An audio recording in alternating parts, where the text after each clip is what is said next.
Pedro Yaranga se encuentra con nosotros para conversar respecto al tema. Señor Yaranga, muy buenas noches, bienvenido. ¿Cómo está? ¿Qué tal? Igualmente, buenas noches.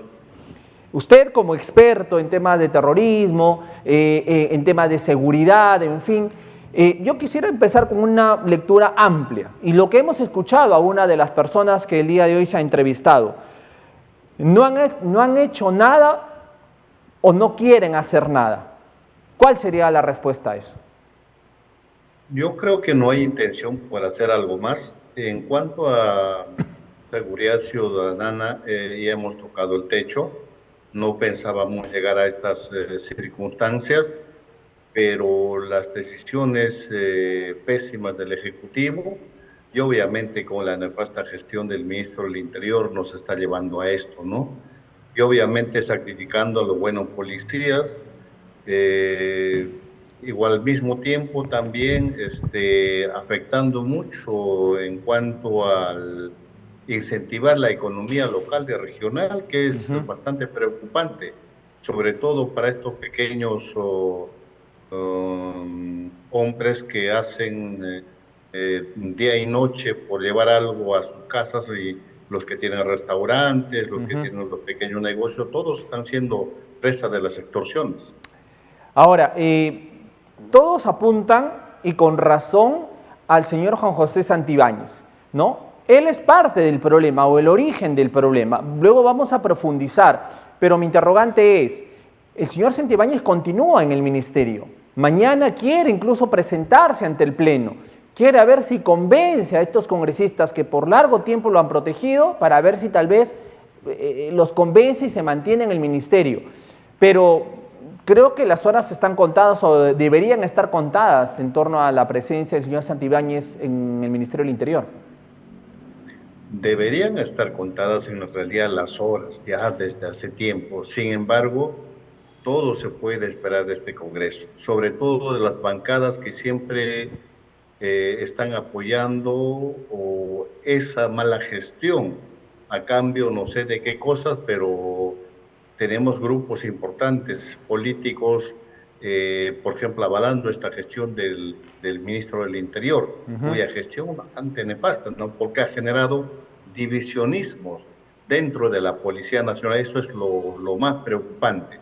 Los mejores hombres de investigación, de inteligencia, actualmente han sido apartados desde el año pasado, y lamentablemente los grupos especializados que deberían en estos casos responder un buen trabajo de inteligencia no lo están haciendo.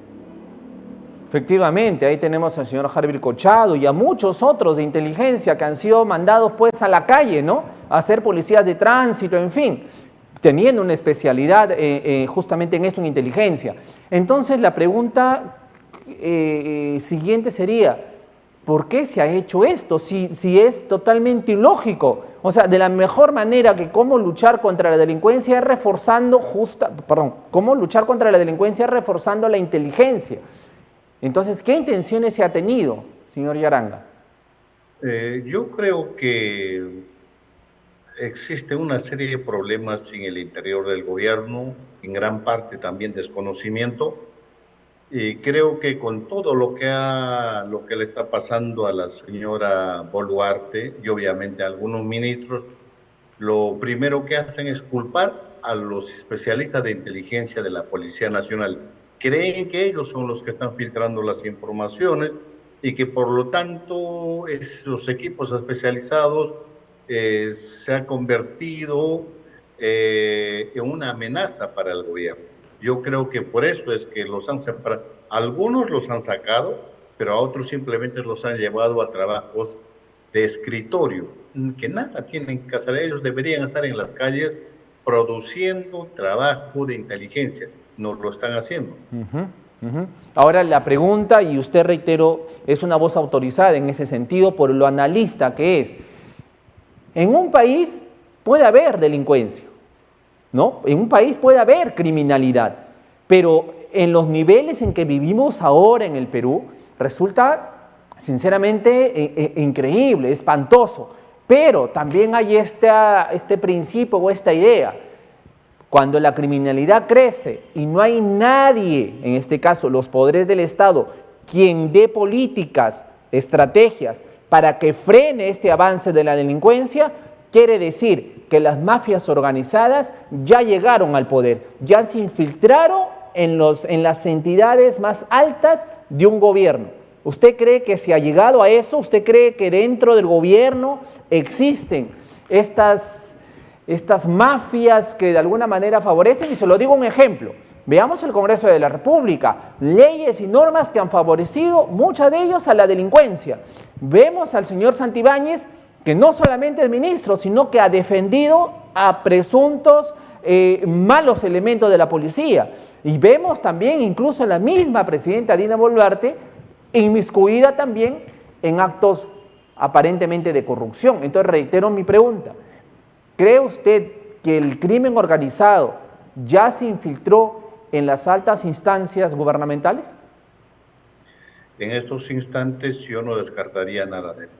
Es más, actualmente hasta en el crimen organizado que vemos en las calles y que somos testigos todos los días, ya no estamos hablando de un crimen organizado de hace 15 o 20 años.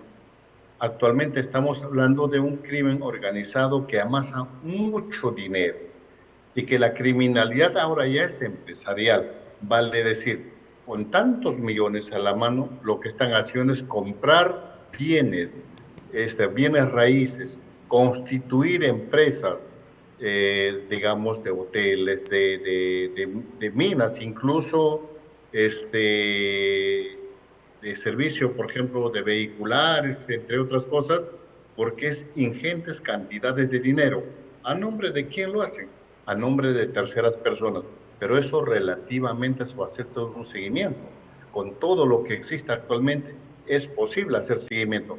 Lo que pasa es que no hay una decisión política para hacer ese tipo de investigaciones. Tenemos especialistas. Los laboratorios de la Policía Nacional actualmente dan mucho que desear. Igualmente también los laboratorios del Ministerio Público. Lo que el Ejecutivo debería hacer, en vez de pelearse con el Ministerio Público y el Poder Judicial, es más bien coordinar, articular, atender las necesidades prioritarias para que tanto la policía, el Ministerio Público y el Poder Judicial coordinen adecuadamente. ¿Para qué? Para dar una sanción drástica a esos criminales que están haciendo mucho daño en las calles del país.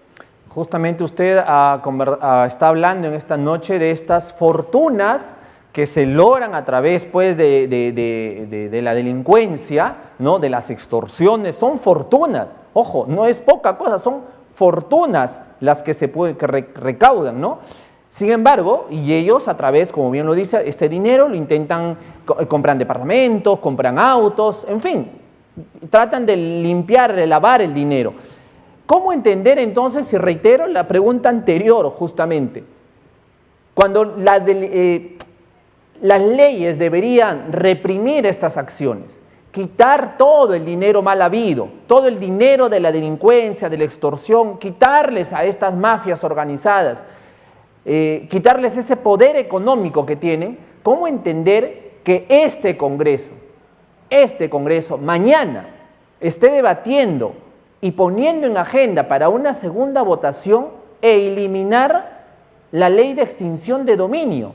Ya está en agenda, ya se aprobó en una primera votación y mañana se va a votar nuevamente esta ley de extinción de dominio, que justamente sirve como una herramienta jurídica, legal, para confiscarle, quitarles toda esa fortuna mala vida y que el Estado se quede con ella.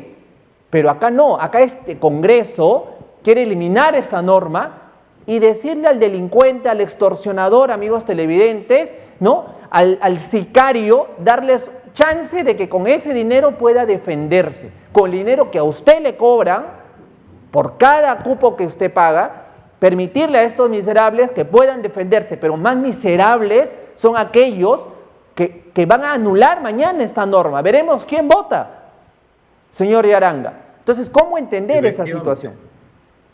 Igual es parte de esta preocupación generalizada, pero ya desde hace tiempo vemos que el Congreso no está realmente legislando a favor de las mayorías de la población.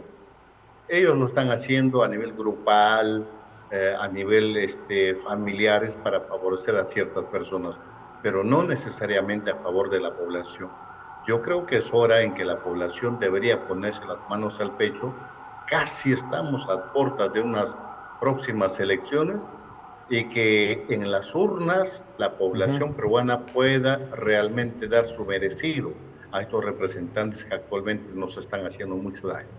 Y que el próximo presidente o presidenta sea pues una persona que realmente merece ser. Estoy hablando no solo de una responsabilidad nacional, porque también los gobiernos regionales y los gobiernos locales tienen mucha responsabilidad. Por ejemplo, en, en la mayoría de las ciudades en el país están autorizadas ya para que compren cámaras de vigilancia. En otros casos lo están haciendo medianamente, pero lo están haciendo cámaras que no tienen mayor eficacia. Lo que deberían hacer es comprar de última tecnología, que eso va a favorecer bastante el Ujú. trabajo de la Policía Nacional, porque ahí van a aparecer las pruebas, porque una Sí. buena cámara de vigilancia previene el delito y apoya en el proceso de la investigación. Lamentablemente no lo están haciendo. En Trujillo, por ejemplo, que viajo, no veo, por ejemplo, tecnología en punta en cámaras de vigilancia todavía. Ojalá se esfuercen y lo hagan. Efectivamente, pero es inaudito esto, señor Yarán, amigos televidentes. Si no recordemos el viaje a China del gobernador César Acuña. Él viajó a China, se fue a China. ¿Pero qué dijo cuando se fue a China? Que iba exclusivamente a ver tecnología de punta, moderna, como cámaras de vigilancia, de detección facial, y que esas iba a traer para instalar acá en Trujillo, para poder interconectar las comisarías. Señor amigo, amigos televidentes, señor Yaranga, no hay, como usted bien lo dice, ninguna cámara. Y yo lo hago, yo comento esto en torno a mofa. El señor Acuña se fue a China, más que todo pensando en su universidad, pero no en los liberteños, pero ni siquiera trajo los brochures, ni siquiera trajo los folletos de las cámaras de vigilancia, no trajo absolutamente nada. Entonces, bien dice usted cuando dice que los gobernadores también tienen mucho que ver, pero ¿cómo entender que el señor César Acuña, que cogobierna con la señora Dina Boluarte y todavía continúa protegiendo al señor Santibáñez, porque no han firmado ninguna censura salvo la de la señora Lady Camones, pero cómo entender que el señor César Acuña diga que él no tiene ninguna responsabilidad, que él ya entregó las camionetas y que no tiene nada que ver, que esa es cuestión de la policía, que él no tiene absolutamente nada que ver como autoridad? ¿Cómo responder a eso, señor Yarán? Los gobiernos regionales tienen directa responsabilidad en todo. Algunos dicen, pues no, es que lo que pasa es que esa responsabilidad es de la Policía Nacional, es del Ministro del Interior. No, es que eso en gran parte afecta el desarrollo del país, el desarrollo de una región, el desarrollo de una ciudad, el desarrollo del pueblito más alejado. ¿Qué pasa? Que toda esa economía que circula no lo está haciendo adecuadamente. Eso opaca nuestro crecimiento, pero el desarrollo de todas esas personas emergentes, de los pequeños comerciantes, opaca todo eso. ¿Qué significa eso? Que vamos a tener mayor pobreza, mayor extrema pobreza. La preocupación del gobierno nacional, de los gobiernos regionales principalmente, debería ser formalizar los informales. Esa es una gran estrategia. Lamentablemente no lo conciben así ni la presidenta de la República ni los gobiernos regionales. Y creo que eso está muy mal. Y creo que la población eso debería tener en mente. Efectivamente, dos últimas interrogantes, señor Yaranga. La primera, ¿cuál fue la respuesta del día de hoy del gobierno? Declarar estado de emergencia en Limba Callao. Y la otra propuesta es el voluntariado, perdón, el sistema que retorne el sistema obligatorio para el servicio militar y policial. Y para la cerecita del pastel es el hecho de la pena de muerte. ¿Qué comentario ante estas tres planteamientos? Estado de emergencia, el servicio militar policial obligatorio y la pena de muerte. Es un discurso simplemente para opacar momentáneamente la preocupación de la población y por los hechos que está ocurriendo continuamente a diario. En realidad, No noto mayor preocupación de parte de la presidenta, tampoco de los ministros, y creo que más lo que están haciendo es cuidarse a sí mismos, ¿no? Lo que deberían hacer por lo menos es generalizar, por ejemplo, en el tema de en vez de estar llamando, por ejemplo, a los licenciados, preocuparse en la instalación en el pueblo más alejado, en una ciudad más alejada, con tecnología de punta. Eso va a contribuir bastante en el trabajo de la policía. Otro, nuevamente, recuperar a los policías de experiencia. Inteligencia. En los grupos especializados están muchos jóvenes, pero a esos jóvenes les falta mayor capacitación. Uno, y lo otro es que en la policía tampoco sabemos hacer una buena selección. Yo conversaba con un amigo que todavía era integrante de la Policía de Investigaciones, la PIP, y él me decía que cuando él ha ingresado, le han hecho seguimiento hasta su tercera generación. Eso actualmente no se hace. Por eso es que tenemos a jóvenes policías delinquiendo. Tampoco se hace una contrainteligencia y creo que al gobierno se le está yendo todo de la mano. Si ya no se le fue. ¿Cuál debe ser el perfil del nuevo ministro del Interior? El primero, que debe tener independencia. Yo todavía, cuando entraba a Santibáñez, algún amigo me consultó y le dije, debe tener independencia.